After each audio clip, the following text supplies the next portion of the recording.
নমস্কার বন্ধুরা, মিটমিরা চ্যানেলে আপনাদের সকলকে জানাই স্বাগতম। আশা করি আপনারা সকলে ভালো আছেন। তো আসুন, আজকে আপনাদের জন্য নিয়ে এসেছি নতুন একটি রেসিপি। তো আজকে নিয়ে চলে এসেছি নতুন আরেকটি রেসিপি, সেটা হলো রুই মাছের কোরমা। তো তার জন্য আমি এখানে 5 পিস মাছ নিয়ে নিয়েছি। দেখুন, পিসগুলো কিন্তু বেশ বড় বড়ই নিতে হবে। তো আমি এখানে 5টা নিয়ে নিয়েছি। এটা একটু ছোট হয়ে গেছে, ওই 4টে বড় বড় পিস নিয়ে নিয়েছি। এবার আমি মাছটাকে ম্যারিনেশন করব। তো প্রথমে দিয়ে দিচ্ছি নুন,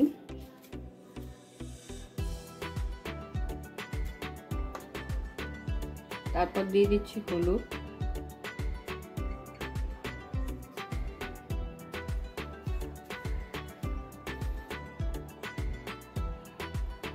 এবারে দিয়ে দেবো অল্প একটু আদা বাটা, রসুন বাটা, আর দিয়ে দেবো ম্যারিনেশনের জন্য একটু সর্ষের তেল। সর্ষের তেল দিয়ে ভালো করে মশলাগুলো যাতে ভেতরে ঢোকে সেইভাবে ম্যারিনেশনটা করতে হবে। আর দিয়ে দিচ্ছি একটু কাশ্মীরি লঙ্কা গুঁড়ো।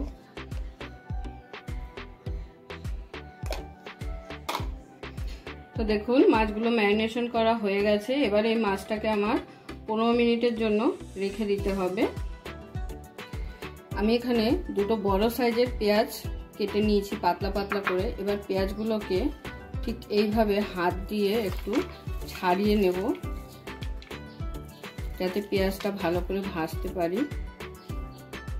এই পেঁয়াজটা বেরেস্তার মতো একটু ভেজে নিতে হবে। পুরো বেরেস্তার মতো অত মচমচে করে না, হালকা করে একটু ভেজে তুলে নিতে হবে। আমি দেখাচ্ছি আপনাদের। তো এইভাবে ঠিক হাত দিয়ে প্রেস করে পেঁয়াজগুলোকে ছাড়িয়ে নেবেন। তো মাছটাকে তো ম্যারিনেশন করে রেখে দিয়েছি 15 মিনিটের জন্য। তো প্রথমে আমি যেটা করব সেটা হলো, আমি এখানে একটি কড়াই বসিয়ে দিয়েছি গ্যাস ওভেন জ্বালিয়ে। কড়াইতে দিয়ে দিচ্ছি সর্ষের তেল। এবার আমি প্রথমে পেঁয়াজটাকে ভেজে নেব। তো কড়াইয়ের তেল আমার গরম হয়ে এসেছে। এবার আমি পেঁয়াজগুলোকে প্রথমে ভেজে নেব।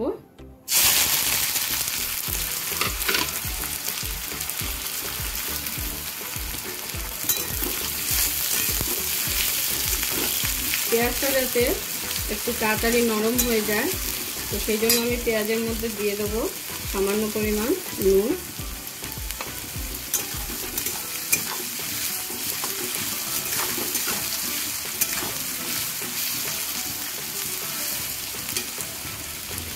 তো দেখুন, পেঁয়াজটা কিন্তু আমি খুব বেশি কড়া করেও ভাজিনি, আবার একদম সাদা সাদাও নেই, একটু মিডিয়াম ভাবে ভেজে নিয়েছি। তো এবারে আমি পেঁয়াজটাকে এক ছাঁকনির মধ্যে তুলে নেব,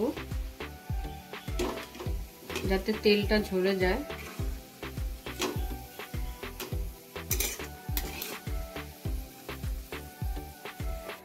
তো এবারে আমি এই একই তেলে মাছগুলোকেও ভেজে নেব। মাছগুলো আমি ম্যারিনেশন করেছি, প্রায় 15 মিনিট হয়েও গেছে।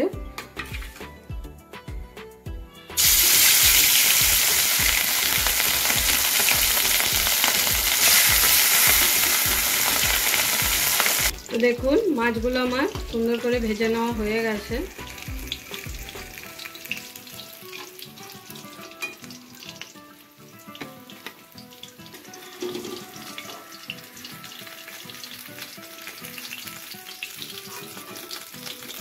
একইভাবে আমি এবারে সব মাছগুলো পরপর ভেজে নেব।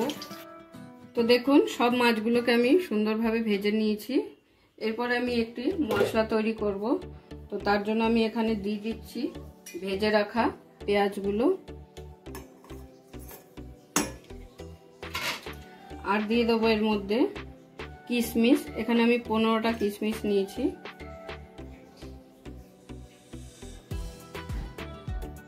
দিয়ে দিচ্ছি কাজু বাদাম। কাজু বাদামটা আমি জলে ভিজিয়ে রেখেছিলাম। আর দিয়ে দিচ্ছি আনমোল বাদাম, এটাও আমি জলে ভিজিয়ে রেখেছিলাম। আর দিয়ে দিচ্ছি 5-6টা মতো কাঁচা লঙ্কা। এবারে এটার একটা সুন্দর পেস্ট তৈরি করে নিতে হবে। দিয়ে দিচ্ছি সামান্য পরিমাণ জল, ওই হাফ কাপ মতো জল দিয়ে দিলাম। তো দেখুন আমার পেস্টটা একদম রেডি। এবারে আমি চলে যাব পুরো রান্নাটা। এবারে আমি এই মশলাটার মধ্যে দিয়ে দিচ্ছি 150 গ্রামের মতো টক দই। টক দইটাকে আমি ফেটিয়ে নিলাম।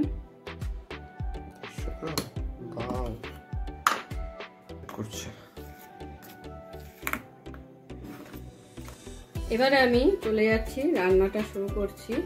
তো এখানে আমি প্রথমে দিয়ে দেবো ফোড়ন। ফোড়নের জন্য আমি এখানে নিয়েছি 3টে এলাচ, 2টো লবঙ্গ, দারচিনি, 1 চামচ মৌরি, একটা বড় এলাচটাকে আমি এরকম ফাটিয়ে নিয়েছি হাত দিয়ে, এই যে দেখুন। আর নিয়েছি এখানে জায়ফল। এবার আমি দিয়ে দেবো ফোড়ন। ফোড়নের জন্য আমি এখানে 3টে এলাচ, 2টো লবঙ্গ, একটা বড় এলাচ আর 1 চামচ মৌরি, কটা দারচিনি আর নিয়ে নিয়েছি জয়িত্রী। এবারে এগুলো সবগুলো আমি ফোড়নের জন্য দিয়ে দিচ্ছি।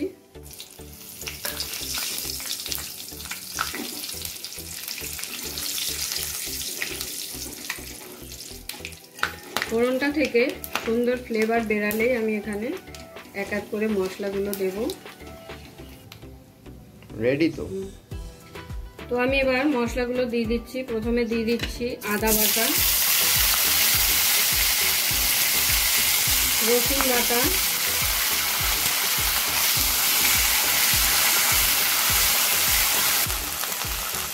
আদা রসুনটা যাতে ভালো করে মিশে যায় তার জন্য সামান্য পরিমাণ জল দিয়ে দিচ্ছি।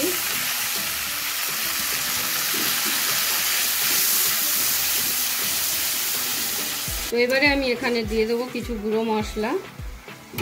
প্রথমে দিয়ে দিচ্ছি কালারের জন্য হলুদ গুঁড়ো,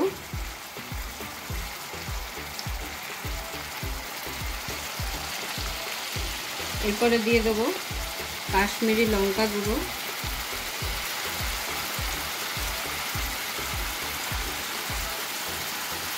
তারপর দিয়ে দিচ্ছি জিরে গুঁড়ো,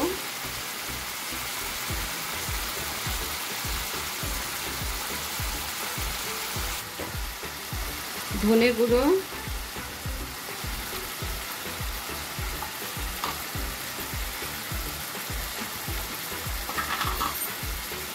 আর দিয়ে দিচ্ছি সামান্য পরিমাণ গোলমরিচের গুঁড়ো।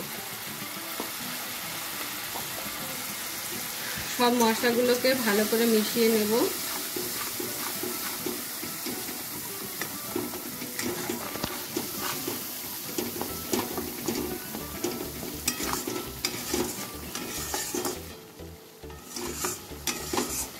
যখন দেখবেন মশলাগুলো ভালোভাবে মিশে গিয়ে মশলা থেকে তেল ছাড়তে শুরু করেছে, ঠিক সেই স্টেপে দিয়ে দিতে হবে এই যে রেডি করে রাখা পেস্টটা। দেখুন আমার কিন্তু মশলা থেকে তেল ছেড়ে গেছে গা থেকে। তো এখন আমি দিয়ে দিচ্ছি এই পেস্টটা।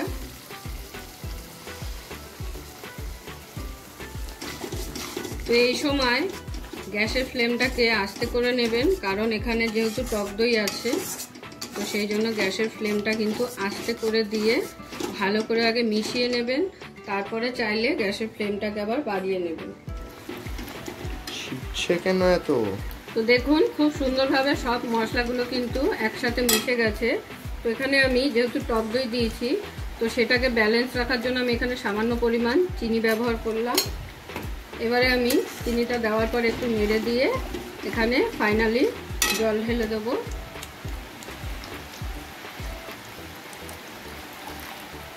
জল কিন্তু খুব বেশি পরিমাণে লাগবে না, আমি এখানে 1 কাপ মতো জল দিলাম।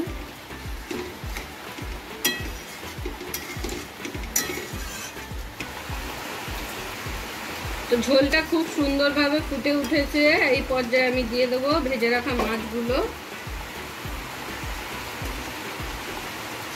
মাছগুলো দেওয়ার পরে গ্যাসের ফ্লেমটা কিন্তু মিডিয়াম রাখতে হবে, জোরে দেওয়া যাবে না।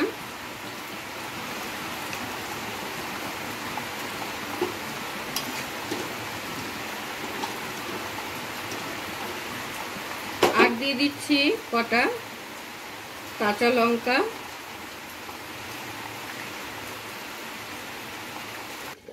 তো আমি কিন্তু 15 মিনিটের জন্য এটাকে ঢাকা দিয়ে গ্যাসের ফ্লেমটাকে কমিয়ে দিয়েছিলাম। এবার আমি ঢাকনাটা খুলে দেখে নেব তো দেখুন গ্রেভিটা কিন্তু খুব গাঢ় হয়েছে, কারণ এখানে কাজু বাদাম, আলমন্ড বাদাম, সব বাদামের ব্যবহার করেছি, ওই জন্য কিন্তু গ্রেভিটা একটু গাঢ়ই হবে। এবারে আমার রুই মাছের কোরমা কিন্তু একদম রেডি হয়ে গেছে। গরম গরম আমি প্লেটে সার্ভ করে নেব।